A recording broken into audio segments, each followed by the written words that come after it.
e ad aprire la parola di Dio nel libro di Deuteronomio, Antico Testamento, capitolo 8. E noi leggeremo solo un versetto. Deuteronomio, capitolo 8, versetto 18.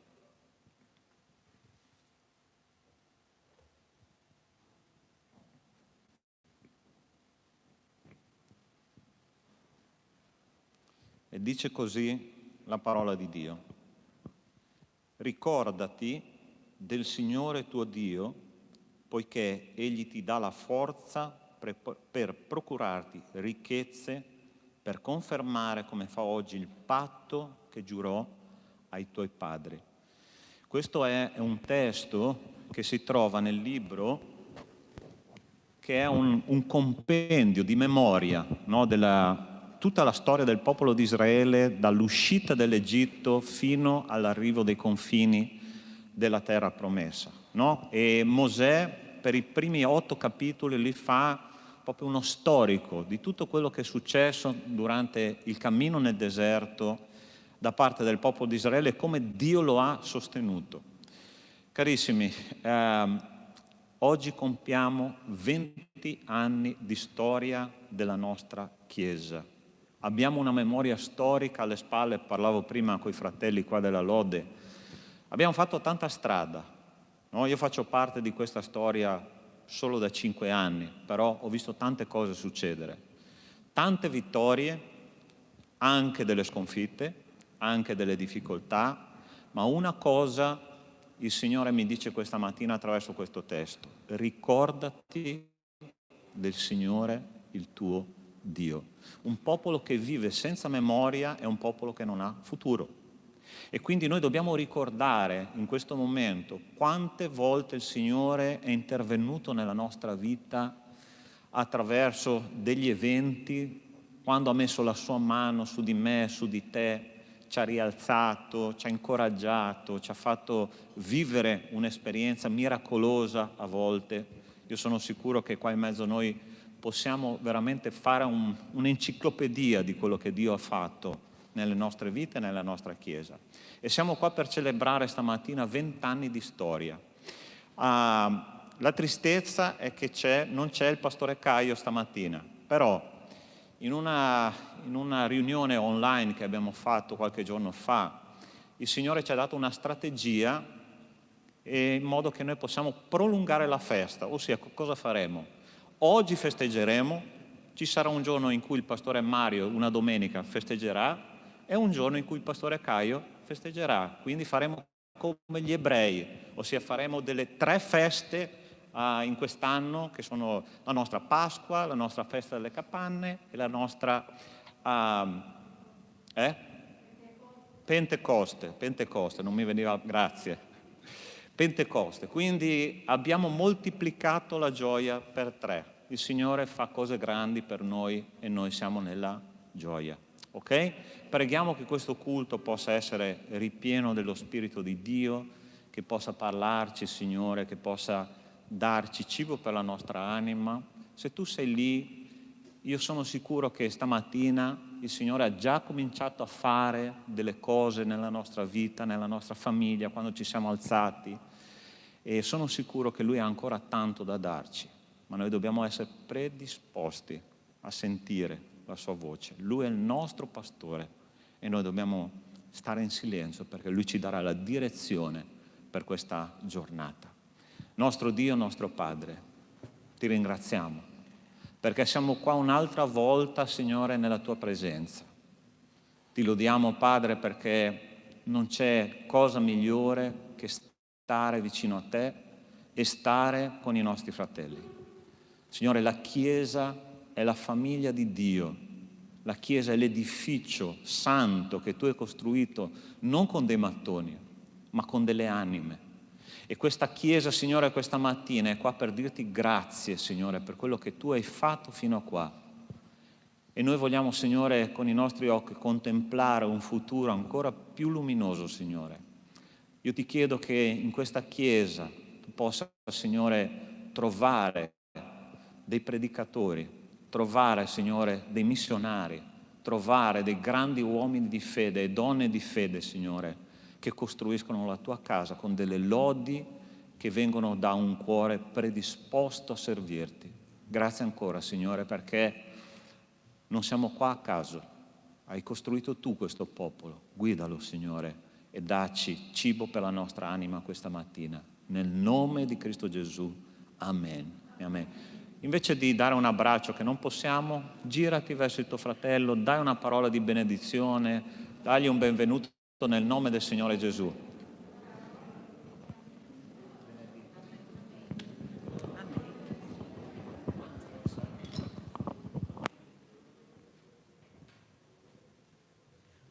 Amém, grazia e pace in Gesù, amém? Lodiamo il nome del Signore con gioia questa mattina che è un giorno di festa, il 20° anniversario della Chiesa, ma tanta acqua sotto il ponte, no? E noi dobbiamo gioire e ringraziare il Signore perché il Signore ci ha sostenuto fino a qui, amém? Amém, lodiamo il nome del Signore. Lodato sia il tuo nome, Signore.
Signor, Gesù, mio Signor, Gesù, Salvador, Gesù, il tuo nome sopra tutti i nomi, alleluia. Gesù, buon pastore, Gesù, vero amor, Gesù, esaltato sei su tutto.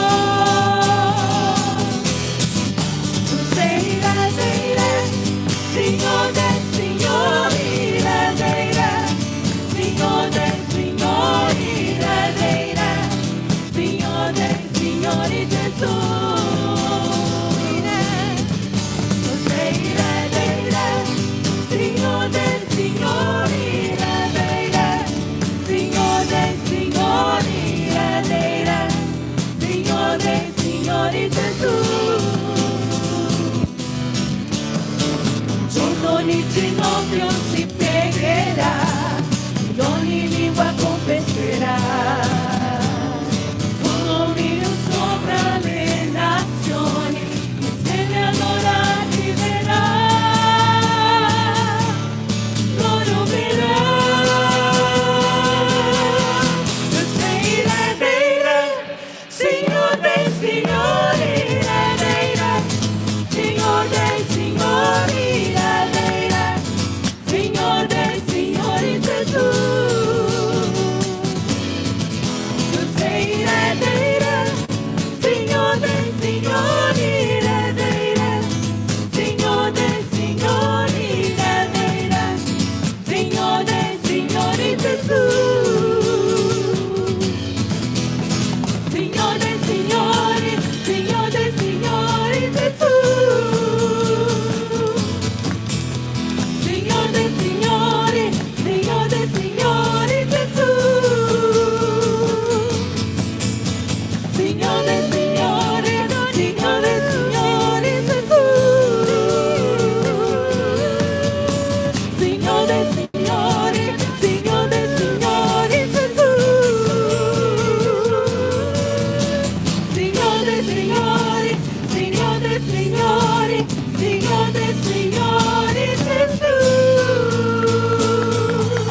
che ci ha detto, noi figli e figlie, i re di gloria, Gesù i re dei re, chi guida il mondo con la giustizia e con splendore, e come il sole, i re di gloria, Gesù i re dei re. Questa è la grazia tua, il tuo infinito amore, hai preso il posto mio, portando i pesi miei, hai dato la sua vita, la tua vita, perché io fossi libero. Oh, Gesù io canto di ciò che hai fatto in me.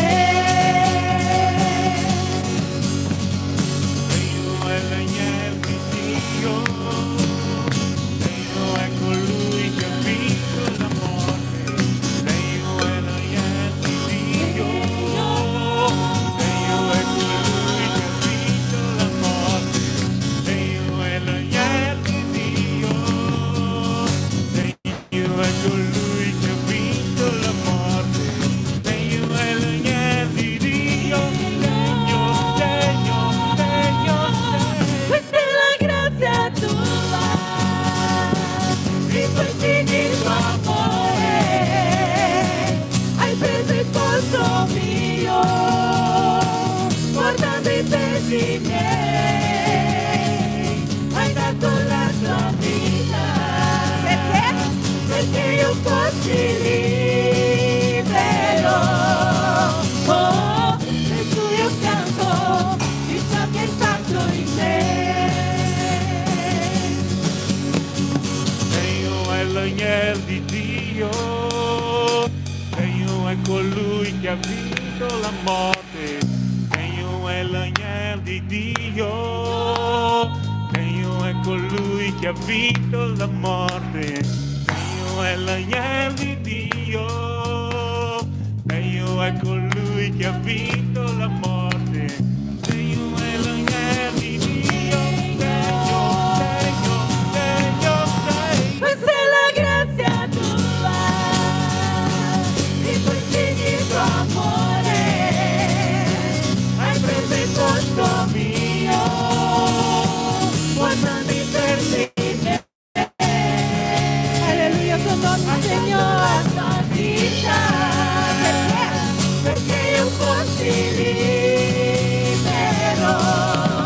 Oh, Gesù io canto di ciò che hai fatto in me.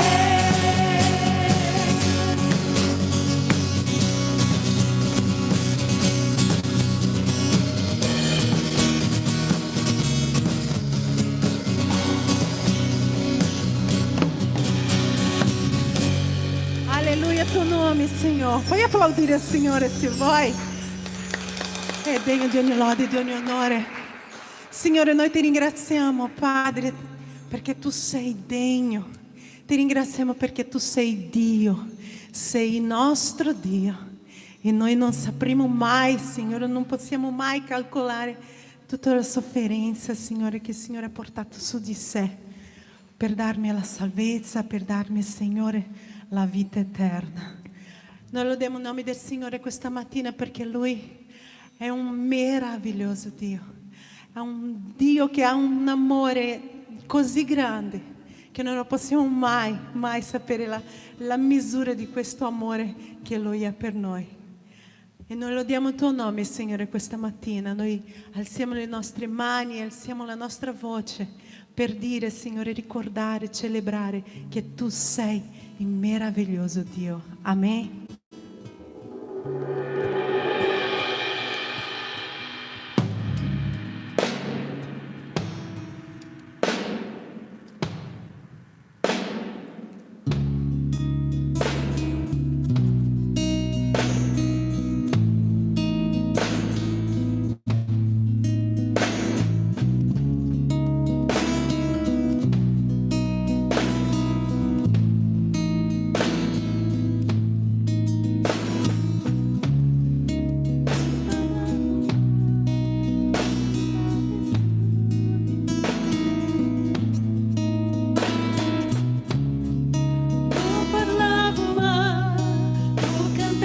su di me.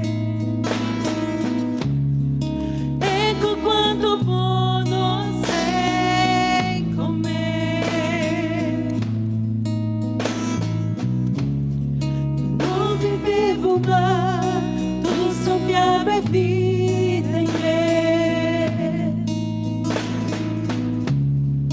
Ecco quanto buono sei con me. Poi travolgente infinito audace amore tu lascia ancora le 99 per cercare me. Non l'ho meritato né guadagnato, ma è così che ami tu. Poi travolgente infinito audace amore tuo.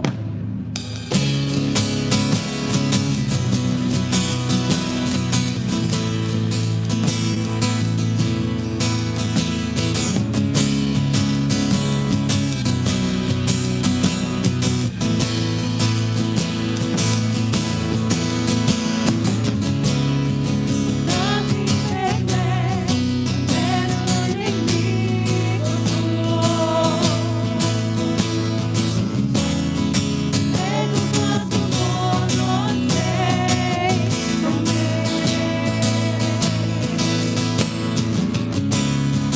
Nati per me, per il meritevole. Ecco quanto buono sei con me.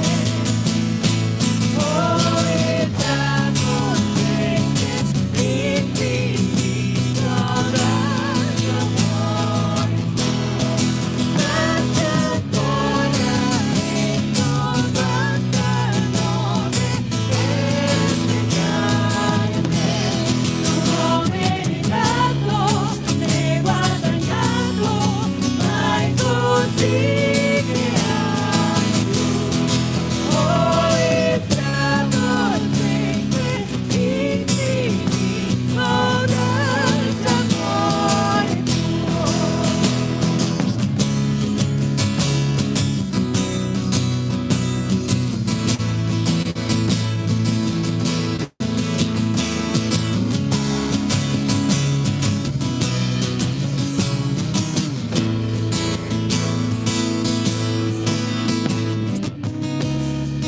Illumina ogni ombra, scali ogni montagna per raggiungermi. Abbatti ogni barriera, scaccia ogni menzogna per raggiungermi. Illumina ogni ombra, scali ogni montagna per raggiungermi. Avanti ogni barriera, scaccio ogni menzogna per raggiungermi. Illumini ogni ombra, scali ogni montagna per raggiungermi. Avanti ogni barriera, scaccio ogni menzogna per raggiungermi. Illumini ogni ombra, scali ogni montagna per raggiungermi. Avanti ogni barriera, scaccia ogni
Alleluia, Signore.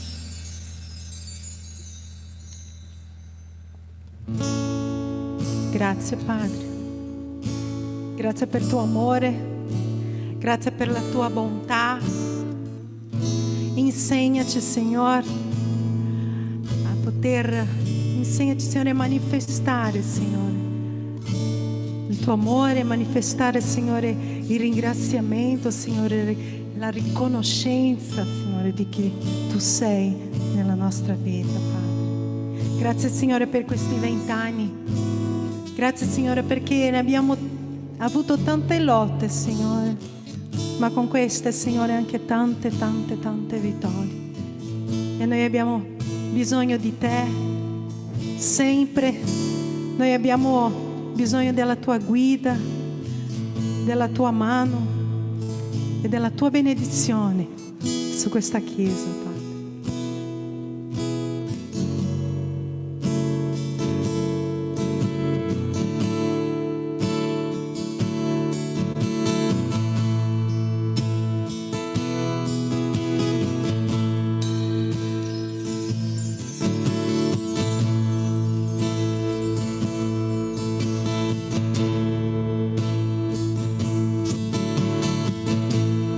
Ti protegga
tutta la famiglia e i tuoi figli, che i tuoi figli sia con te, la sua presenza ti preceda e ti segua, ti riempia, ti circondi, è con te lui, al mattino e alla sera, nell'andare, nel tornare, nel tuo pianto, nella gioia, è per te lui, è per te lui, è per te lui, è per te lui, è per te lui, è per te lui, è per te lui, è per te lui.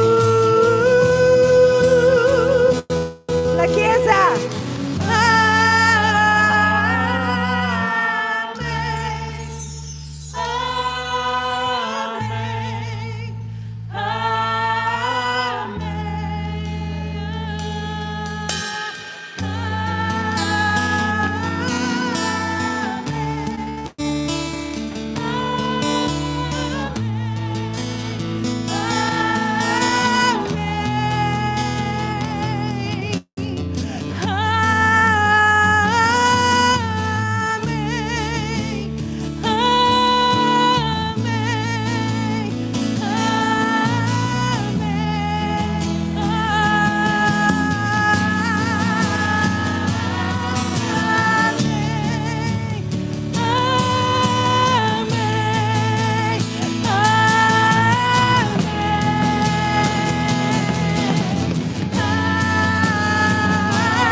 Alleluia il tuo nome, Signore. Amen.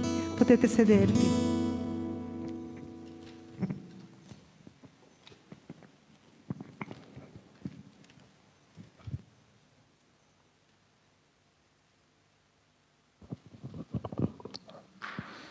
Allora, prima di portare la parola di Dio, il nostro gruppo dei giovani ha voluto dare un contributo con una piccola pezza teatrale, no?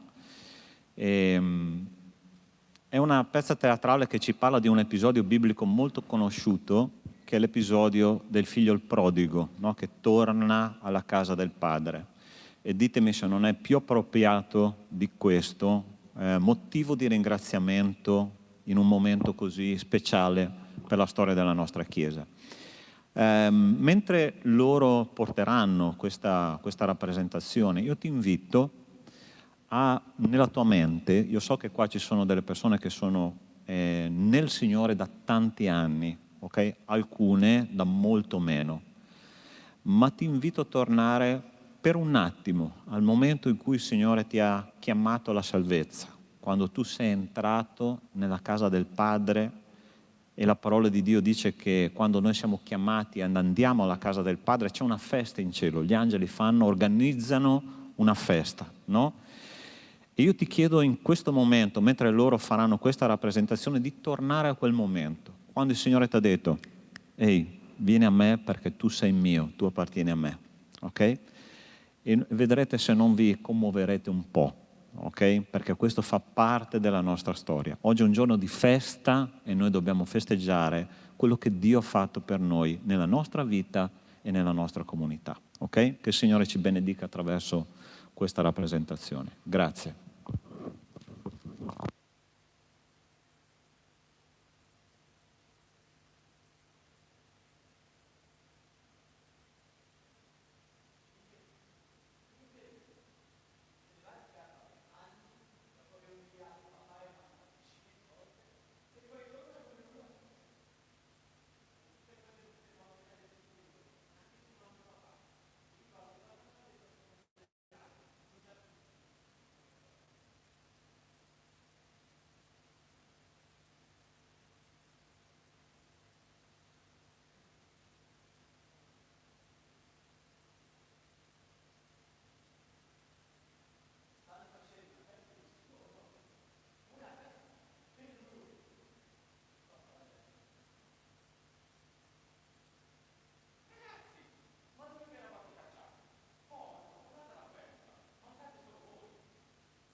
Amen.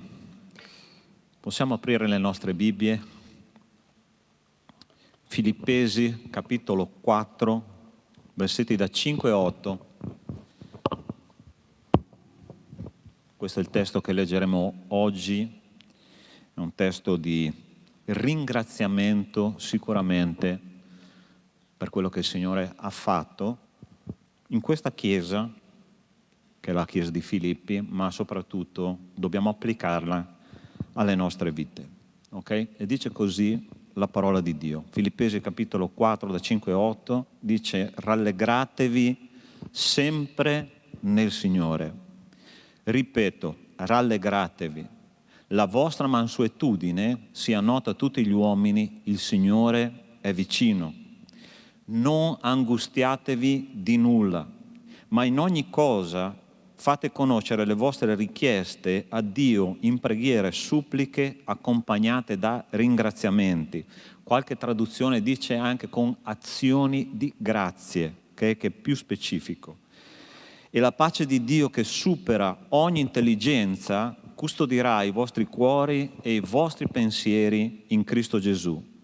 Quindi, fratelli, tutte le cose vere, tutte le cose onorevoli, tutte le cose giuste, tutte le cose pure, tutte le cose amabili, tutte le cose di buona fama e quelle in cui vi è qualche virtù o lode siano oggetto dei vostri pensieri. Preghiamo che il Signore ci parli questa mattina. Nostro Dio, nostro Padre, ti ringraziamo e ti benediciamo, Signore, perché la tua parola è, Signore, luce nelle tenebre, è una direzione, Signore, nel buio.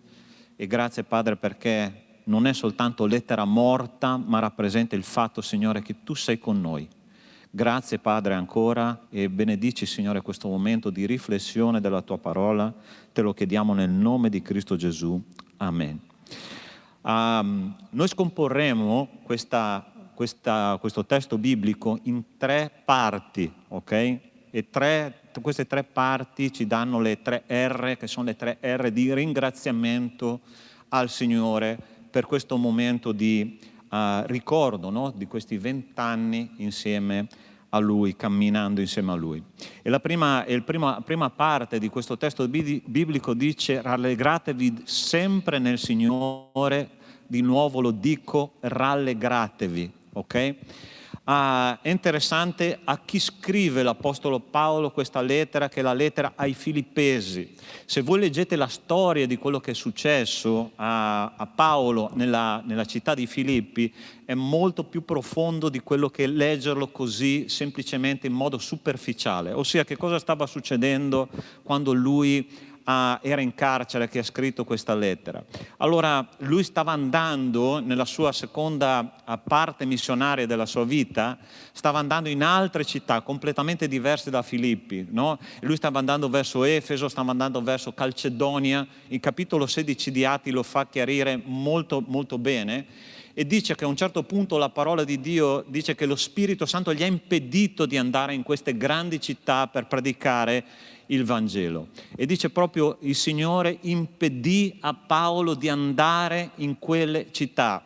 L'Apostolo Paolo era un uomo che era profondamente abituato a parlare a grandi folle, ossia a parlare a moltitudini. Dovunque lui arrivasse, lui creava una confusione nella città. A Efeso l'hanno preso, l'hanno picchiato, l'hanno sbattuto in prigione, e lo stesso stava succedendo a Filippi. E lui stava andando in città dove c'erano tantissime persone, centinaia di migliaia di persone, e a un certo punto il Signore gli ha detto: non andare là, perché io ti sto chiamando a dare in una città che si chiama Filippi, e là c'è una necessità profonda del Vangelo.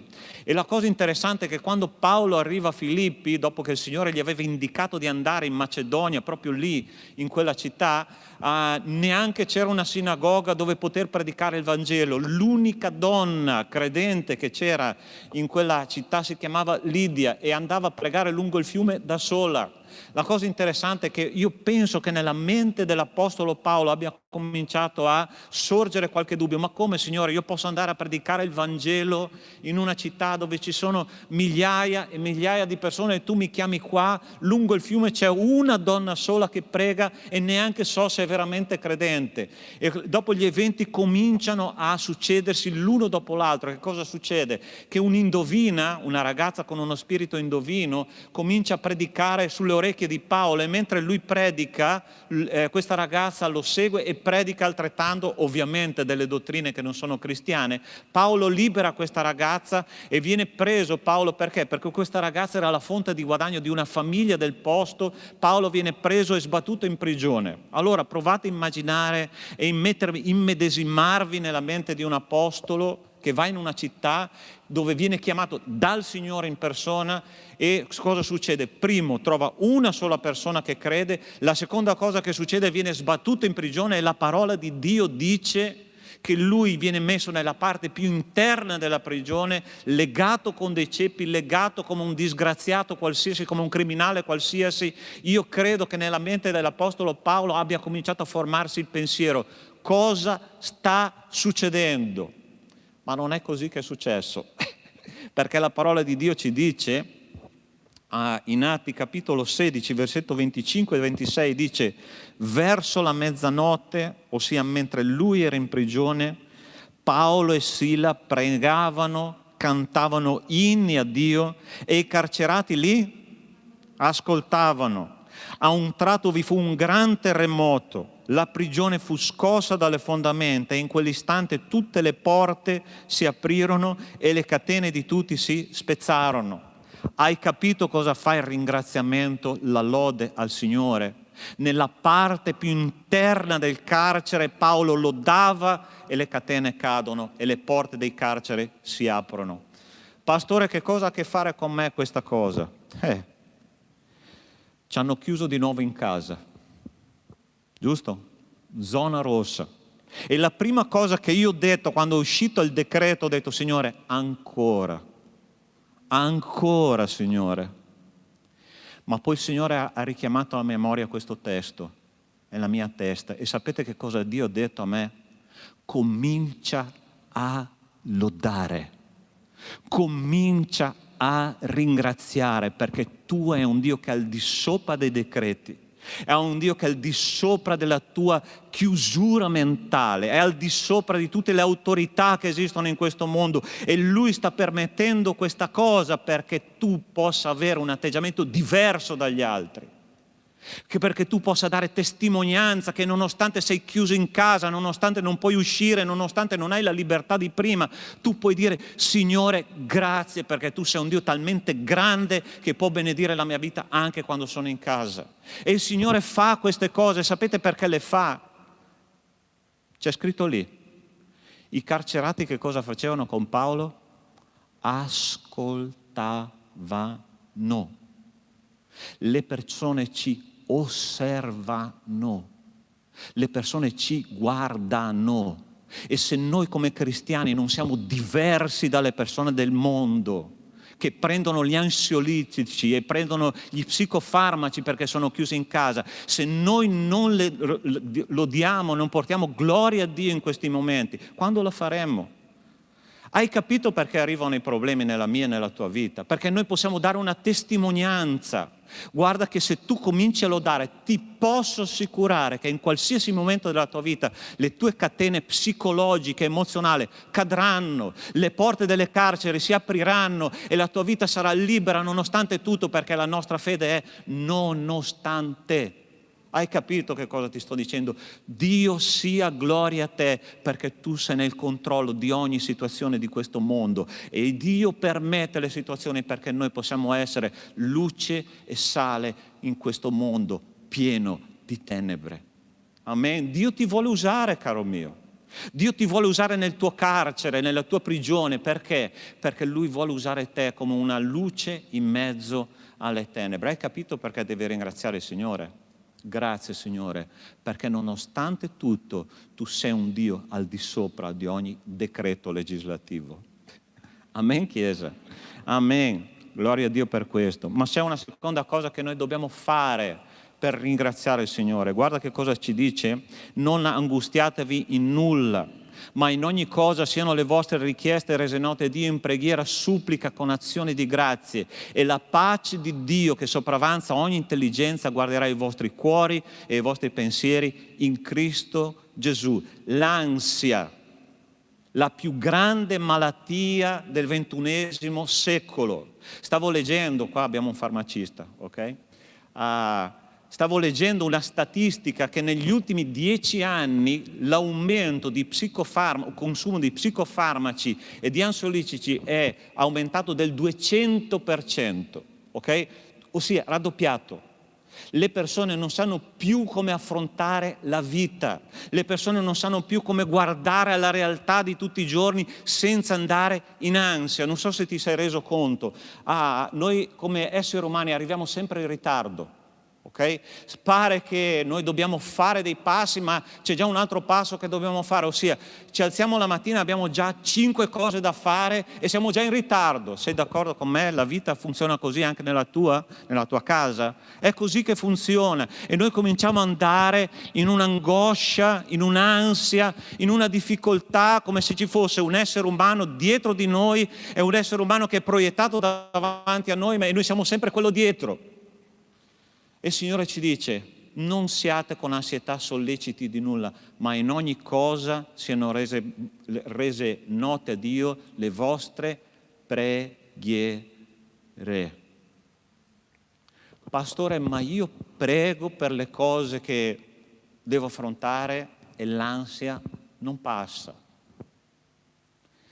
Perché c'è un secondo passo, non è solo pregare, perché dopo dice che tu devi invocare, supplicare. La supplica è molto diversa da una semplice preghiera. Non so se avete mai visto i bambini quando supplicano il papà, no? Ti prego papà, ti scongiuro papà, sei il mio papà, ti prego, ti prego, ti prego, ti prego. Che cosa fa un papà quando un bambino o una bambina fa così? Ok figlio, prima andiamo a giocare, dopo andiamo a fare i compiti insieme. Papà, andiamo a giocare, ti scongiuro. È una cosa che tocca il cuore del papà. Pastore, ma io ho pregato e io poi ho supplicato e quest'ansia non passa. C'è il terzo passo che dice: con azioni di grazie. Non puoi solo pregare, non puoi solo supplicare, ma devi cominciare a fare delle azioni di grazia, ossia ringraziare con delle azioni pratiche, perché Dio farà quello che ha promesso. Dio farà quello che ha promesso, Dio è un Dio fedele, e quando tu cominci a ringraziare in modo pratico il Signore per quello che Lui farà, non per quello che ha già fatto, perché ringraziare per quello che ha già fatto è semplice, no? Grazie a Dio per quello che hai fatto, ma per quello che farà, quello che deve ancora arrivare, non è semplice, ma io con la mia vita devo cominciare a ringraziare Dio per quello che Lui è e per quello che Lui farà, ed è lì che arriverà la pace, ed è lì che arriverà la sicurezza. Perché? Perché tu riconosci Dio per quello che è, per quello che Lui farà. Ti ricordi quando Dio si è presentato ad Abramo e gli ha detto: Abramo, io verrò l'anno prossimo e tu avrai un figlio. Fin qua sembra tutto normale. Il grande problema è che quando Dio si è presentato ad Abramo e gli ha detto tu avrai un figlio, lui aveva 99 anni e sua moglie ne aveva 90. E la mente di Abramo ovviamente ha detto: Signore, qua non funziona più niente, io non funziono, mia moglie non funziona, come facciamo ad avere un figlio nella nostra età? E il Signore gli ha detto: vieni Abramo, esci fuori dalla tua tenda, perché tante volte nella nostra tenda noi non riusciamo a vedere quello che veramente è il panorama di quello che Dio vuole fare nelle nostre vite, no? E dice, esci fuori dalla tenda, guarda le stelle del cielo, perché io ti darò tanti figli come sono queste stelle del cielo. Ci credi tu? E la parola di Dio dice che lui credette e Dio glielo messe in conto come giustizia. Subito dopo lui adorò. Ma questo doveva ancora avvenire. La situazione era plausibile umanamente parlando? Assolutamente no. Ma Abramo conosceva il suo Dio e ha detto, Signore, io so che se tu lo dici, tu lo farai e io ti ringrazio e ti adoro per quello che tu sei. E lui ha cominciato ad adorare il Signore in modo pratico. Guarda che storia che ti voglio raccontare qua. Sempre Abramo. Questo testo biblico dice così, Lot, per introdurre un attimo, qua c'era un litigio tra i pastori di Lot, che era il nipote di Abramo, e Abramo stesso, ok? E a un certo punto uno doveva scegliere una parte del paese, della terra promessa, un altro l'altra parte del paese. Guarda che cosa dice. Lot alzò gli occhi e vide l'intera pianura del Giordano, prima che il Signore avesse distrutto Sodoma e Gomorra. Essa era tutta irrigata fino a Soar, come il giardino del Signore. Come il paese dell'Egitto, Lot scelse per sé tutta la pianura del Giordano e partì, andò verso oriente. Così si separarono l'uno dall'altro. Abramo si stabilì nel paese di Canaan, Lot abitò nella città della pianura e andò piantando le sue tende fino a Sodoma. Ossia, sta attento cosa dice questo testo biblico. Lot guardò la parte di terra promessa, c'era tutta bella irrigata, una valle incredibile, tutto verde. E che cosa lui ha detto a Dio? Io voglio questa. Però c'è un però, che la parola di Dio ci dice che lui piano piano, lui ha cominciato a spostare le sue tende, a fare i suoi accampamenti fino ad andare dove? Fino a Sodoma. Che cosa sarebbe successo a Sodoma poco dopo? Dio avrebbe distrutto quella città e Lot è andato in quella città, ha sofferto la perdita della moglie per causa della mentalità di quella città, ha perso praticamente in modo spirituale le due figlie che hanno fatto un disastro, che si sono coricate, hanno avuto un rapporto sessuale con lui per dargli una discendenza e da lì sono nati due popoli, gli Ammoniti e i Moabiti, che sono stati gli eterni nemici di Israele. Guardate che cosa è successo perché lui ha scelto con i suoi occhi, ok? E dopo viene la scelta di Abramo. Sta attento cosa ti dice. Gli abitanti di Sodoma erano perversi e grandi peccatori contro il Signore. Il Signore disse ad Abramo, dopo che Lot si fu separato da lui, alza ora gli occhi e guarda. Dal luogo dove sei a settentrione, a meridione, a oriente, a occidente. Tutto il paese che vedi lo darò a te e alla tua discendenza per sempre. E renderò la tua discendenza come la polvere della terra, in modo che se qualcuno può contare la polvere della terra, potrà contare anche i tuoi discendenti. Alzati, percorri il paese quanto è lungo e quanto è largo, perché io lo darò a te. Lot ha scelto con gli occhi. Abramo ha permesso a Dio di scegliere al suo posto. Sai perché non viene la pace nella preghiera?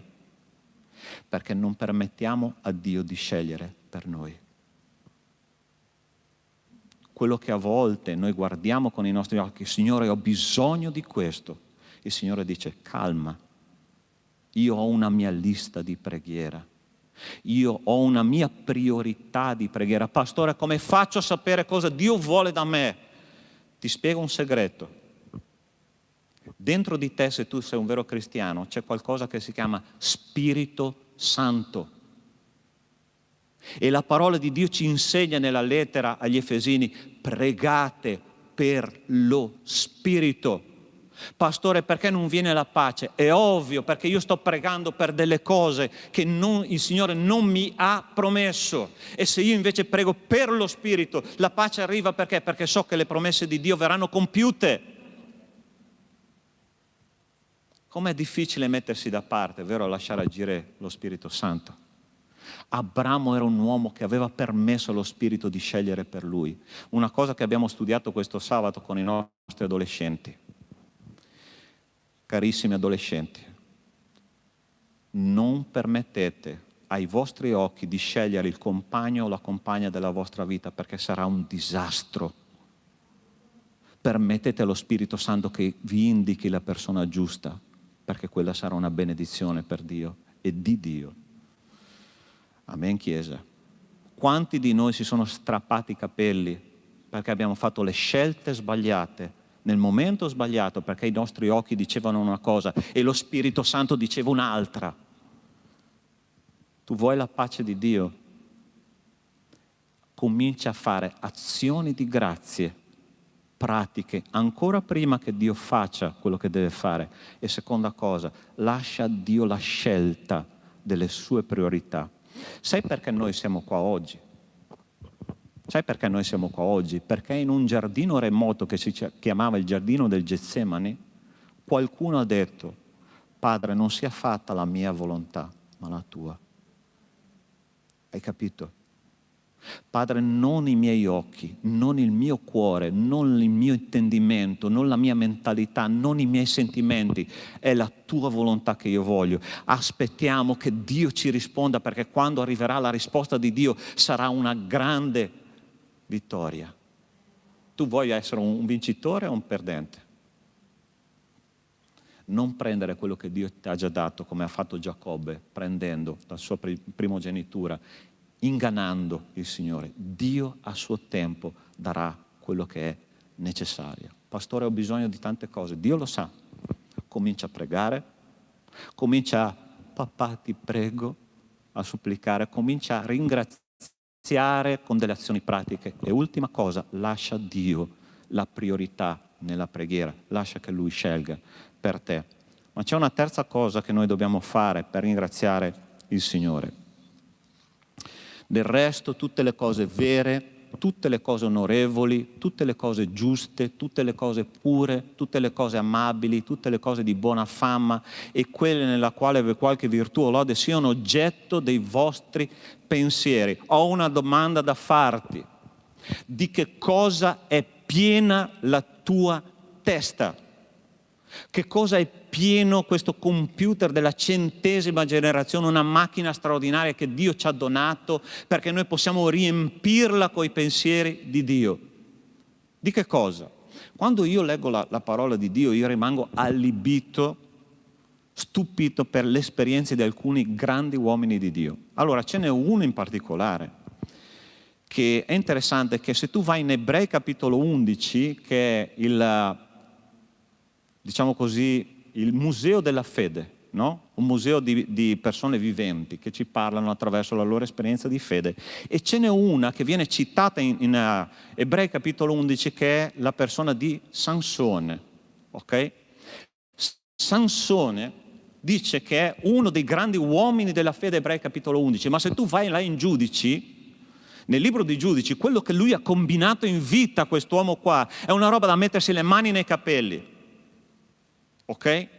E dice la parola di Dio che lui era, se io dovessi paragonare Sansone a un personaggio di oggi, lo paragonerei a Totò Riina, ossia un terrorista, un mafioso che appena succedeva qualcosa che era fuori dalla sua logica, che cosa faceva? Ammazzava, faceva fuori delle persone, ok? Grande uomo di Dio, sì. Dove arrivava lui strage, dove arrivava lui sangue, dove arrivava lui massacri, ok? La sua vita è finita con un massacro. Ed è interessante che lui era una persona che non aveva riempito la sua testa coi pensieri di Dio, ossia viveva la sua fede, ma in realtà lui viveva una vita psicologica e non spirituale. Tant'è che lui si sposa una prima volta con una filistea e Dio gli aveva detto: guarda che non sposare le filistee, perché le filistee sono delle idolatre, ti mettono nel sacco. La prima volta, matrimonio fallito. Seconda volta, non sposare una filistea. Chi sposa? Ancora una filistea che si chiamava Dalila. E a un certo punto questa filistea gli dice: dimmi dimmi il segreto della tua forza.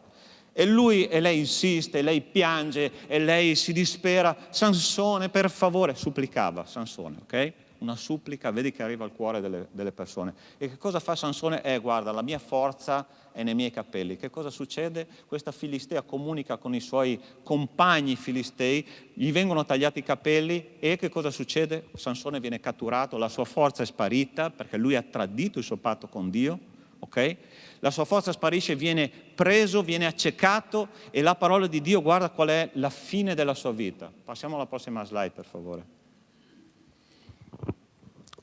I Filistei lo presero e gli cavarono gli occhi.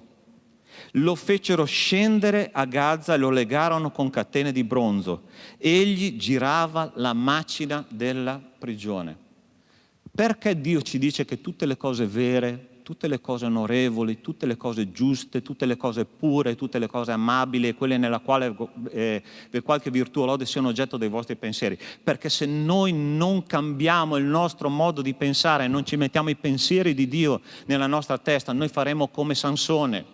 Noi saremo accecati, non avremo visione spirituale e seconda cosa, gireremo intorno alle nostre problematiche giorno dopo giorno fino alla fine dei nostri giorni. Ci sono credenti che non leggono la parola di Dio e non mettono nella loro testa quello che Dio pensa. Come posso io agire come Dio agirebbe se non metto nella mia testa quello che Dio pensa? Ed è per quello che l'Apostolo Paolo dice: metti nella tua testa i pensieri che sono scritti nella santa parola di Dio. E lì la tua vita comincerà a ringraziare me, perché la tua vita si trasformerà in modo straordinario. Perché pensare uguale Dio, agisco come Cristo agirebbe. Se io penso da essere umano, faccio solo delle brutte figure. Sansone, dice la parola di Dio, ti invito ad andare a leggere la sua storia. Sapete che cosa è successo nell'ultima parte della sua vita? Dice che lui è stato portato nel tempio dove i Filistei adoravano e lui faceva il buffone. La parola di Dio usa proprio questa parola. Sapete che cosa è interessante? Che un cristiano che pensa come le persone del mondo è un buffone. È tristissimo, perché tu sei qua con il corpo, ma la tua mente pensa come pensa il mondo. E questo era un uomo di fede, sì o no? Era un uomo di fede, sì, ma non aveva rinnovato la sua mente. La sua vita non era cambiata, viveva in una vita sentimentale e profondamente carnale. E la sua vita è stata un disastro. Posso dirti una cosa, noi viviamo con delle convinzioni a volte che sono convinzioni di riflesso, no? Della vita ecclesiastica a volte che noi abbiamo passato. Per esempio, ce n'è una che dice che i miracoli convincono le persone che Dio è un Dio straordinario. Ti posso assicurare una cosa, che se tu leggi bene la parola di Dio, il miracolo tante volte, nella maggior parte delle volte, induriva il cuore delle persone, tant'è che a un certo punto Gesù ha dovuto guardare la folla attorno a sé e ha detto: voi mi seguite perché io moltiplico i pani e voi mangiate, andatene via perché non avete niente a che fare con me. Se concordi con me, sì o no?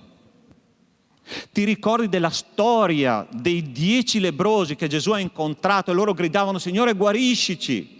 E Gesù ha guarito questi 10 lebbrosi, ma di questi 10 lebbrosi uno solo è tornato indietro perché lui voleva non soltanto i miracoli di Dio, ma il Dio dei miracoli. Ha indurito il loro cuore, sì o no, il miracolo? Sì. E questa è la nostra mentalità che deve cambiare. Quello che c'è scritto nella parola di Dio deve cambiare il nostro modo di pensare. Vuoi vedere un vero miracolo? Vuoi vedere un vero miracolo? Alzi la mano chi vuole vedere un vero miracolo. Cambia il tuo modo di pensare. Una persona che cambia modo di pensare è una persona diversa. È un pesce che va controcorrente, ossia un pesce vivo, non un pesce morto che va nella direzione della corrente. 3 cose che noi dobbiamo fare per ringraziare Dio. Prima, in ogni cosa, qualsiasi prigione tu stia vivendo, rendete grazie, perché tale è la volontà di Dio in Cristo Gesù. Seconda cosa, ringraziate con compiti pratici, con azioni pratiche, quello che Dio farà, non quello che ha già fatto, perché Dio farà tante cose nella mia, nella tua vita, nella nostra famiglia, nella nostra chiesa, Dio farà, ma noi dobbiamo cominciare a ringraziare Dio ancora prima che queste cose arrivino. È così che ci ha insegnato l'Apostolo Paolo. E ultima cosa, ringrazia Dio cambiando il tuo modo di pensare. Vedrai che cosa straordinaria che succederà nella mia e nella tua vita. Abbiamo 20 anni alle spalle di storia. La chiesa di Filippi aveva una parte di storia alle spalle quando Paolo gli ha scritto, dopo tante traversie, era nel carcere di Roma, no?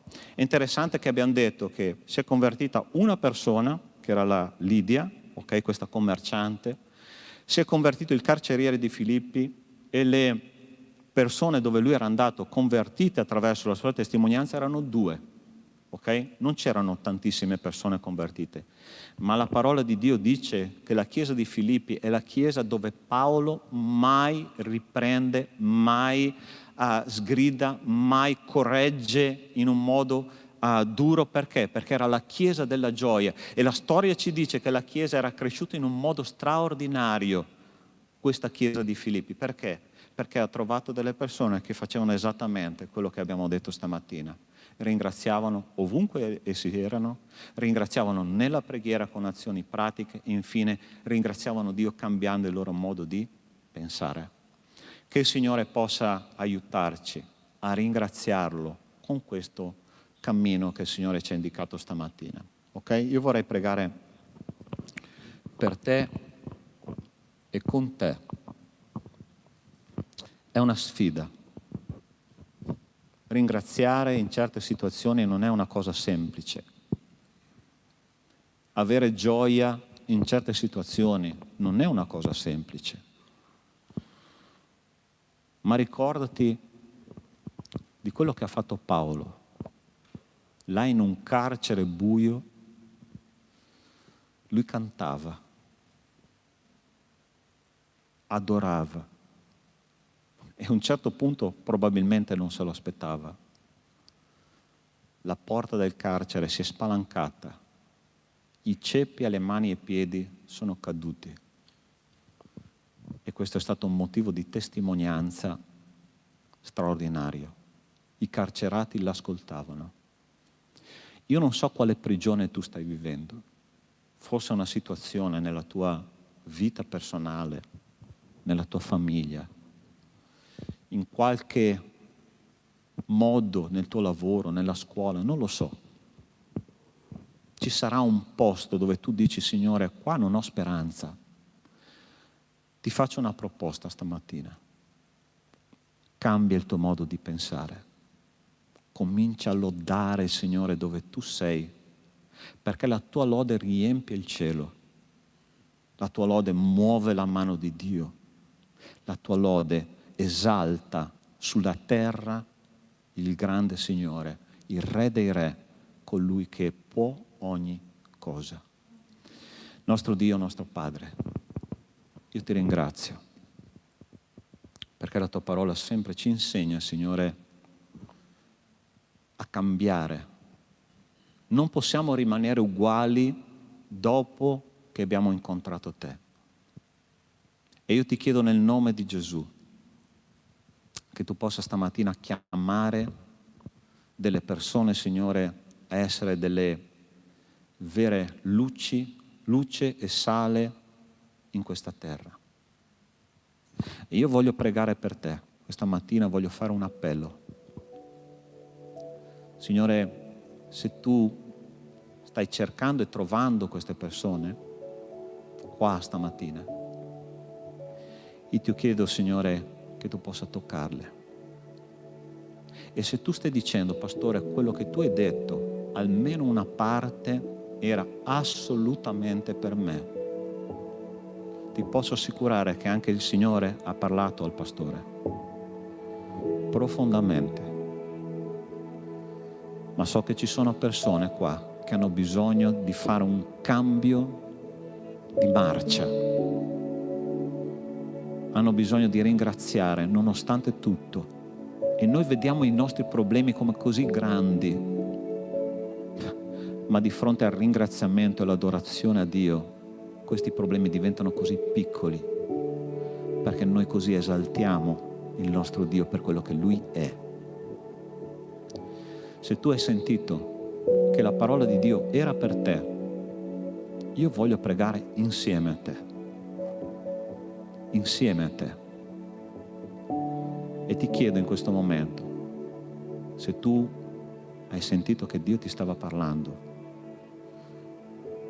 alzati in piedi, io voglio pregare insieme a te. Dove tu sei, ti chiedo di alzarti nel nome di Cristo Gesù. Io voglio pregare per te. Non permettere a questo momento che la tua carne dica no, io non voglio, mi vergogno. Lascia stare la vergogna. Gesù non si è vergognato quando lui era in croce. Signore, voglio vivere una vita di ringraziamento. Nonostante tutto, alzati nel nome di Gesù. Amen, amen, amen. Dio vi benedica. Signore Dio, grazie per queste preziose anime, Signore, che stanno dicendo: Signore, voglio camminare più vicino a te. Lode a te, Signore, per questo. Io sono convinto che oggi sarà un cambio di marcia in loro, Signore. Loro vivranno molto più vicini a te, sentiranno molto più a fondo la tua parola, la tua volontà. Signore, grazie per questo, perché questa Chiesa sta camminando con te. Dobbiamo cambiare tante cose, ma la vittoria è nostra in Cristo Gesù. E se c'è qualcuno stamattina che sta dicendo: Signore, io non ti conosco di persona, ma io voglio sapere chi tu sei, ti prego nel nome di Gesù, entra nella mia vita e cambia quello che io sono, perché io voglio stare vicino a te. Dio, ti prego di sigillare nel nome di Gesù in questo momento col tuo spirito queste decisioni, e che tu possa, Signore, santificare coloro che hanno detto: sì, Signore, io voglio aprire la porta del mio cuore. Grazie, Padre, per questa mattina di culto preziosa. Ti benedico, Signore, perché grandi cose sono state fatte e grandi cose verranno nel nome di Cristo Gesù. Amen. Amen. Dio vi benedica. Ma stiamo tutti in piedi, carissimi. Vogliamo fare questo momento adesso di continuare a ringraziare il Signore con le nostre primizie, con le nostre decime, con le nostre offerte.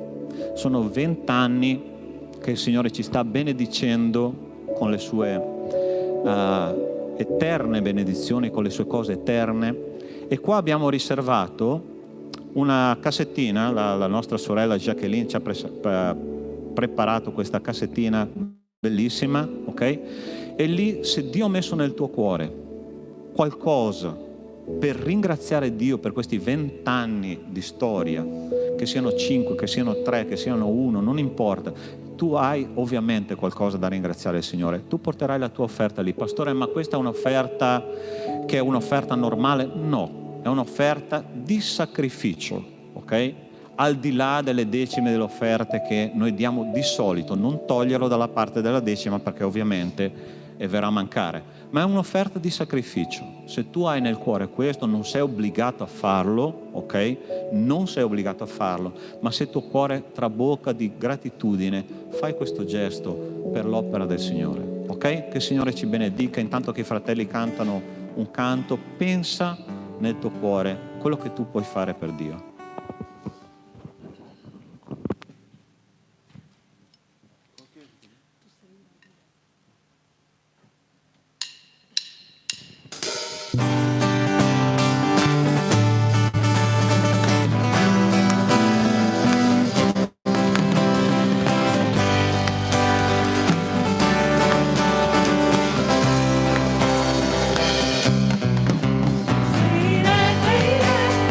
Signore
lodiamo il tuo nome, Padre, perché tu sei santo, santo e santo.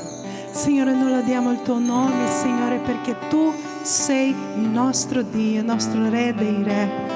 Padre, noi ti ringraziamo, Signore, perché ci hai dato la vita, la salvezza, la vita eterna in te, Signore. E noi gioiamo questa mattina, Signore, in questo giorno di sole meraviglioso, Signore, insieme alla tua Chiesa, perché tu, Signore, sei il Dio meraviglioso, degno di ogni lode e di ogni onore. Signore, vengo e ringraziare te, oh Padre, per queste offerte, Signore, per questo regalo, Signore, che la Chiesa ha donato questa mattina alla Chiesa per i suoi 20 anni.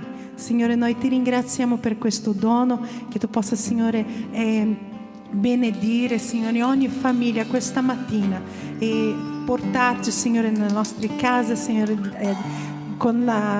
sotto la tua mano protetta, Signore. Noi ti ringraziamo per tutto ciò che fai nelle nostre vite, Signore. Benedice, Signore, ognuno di noi. È in nome di Gesù che ti ringrazio, Signore. Amen. Amen. Potete sedervi.